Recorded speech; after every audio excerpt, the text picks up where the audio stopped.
The old library wasn't just a repository of books. It was a mausoleum of forgotten voices, a labyrinth of hushed whispers and dormant histories.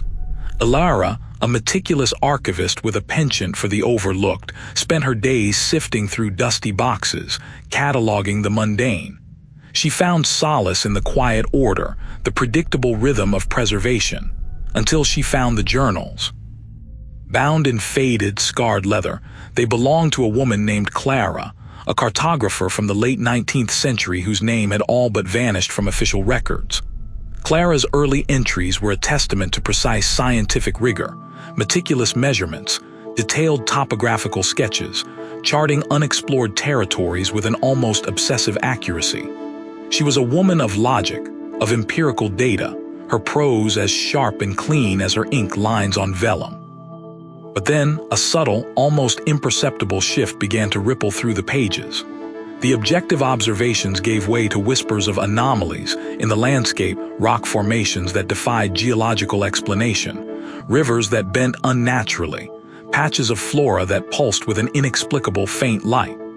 Clara's tone, initially one of detached curiosity, morphed into a growing obsession with a specific remote mountain range, a place she simply referred to as the Fold. Her maps, once purely geographical, started incorporating strange, non-Euclidean symbols, spiraling patterns, and notations that resembled musical scores more than contour lines. Elara initially dismissed it as a descent into madness, a common affliction among isolated explorers driven to the edge by solitude and the relentless pressure of the unknown. She'd seen it before in other archives, the slow unraveling of a brilliant mind under the weight of vast, empty spaces. Yet the sheer volume of Clara's precise, albeit increasingly bizarre, data gnawed at her. There was an undeniable method to the perceived madness. Driven by a nascent, academic curiosity, Elara began to cross-reference Clara's seemingly impossible coordinates with modern satellite imagery, geological surveys, and even astronomical charts. What she discovered made the blood drain from her face. The anomalies weren't figments of a disturbed mind. They were faint geometric scars on the Earth, colossal patterns almost perfectly aligned with ancient astronomical events, with solstices and equinoxes, and with constellations as they appeared millennia ago. These were not natural formations. They were intentional. Clara hadn't been mad. She'd been seeing the world's hidden architecture, a silent, cosmic blueprint left by something impossibly old, a language written in the very land beneath their feet. The more Elara read, the more the lines on Clara's map seemed to hum, a faint, resonant frequency echoing through time.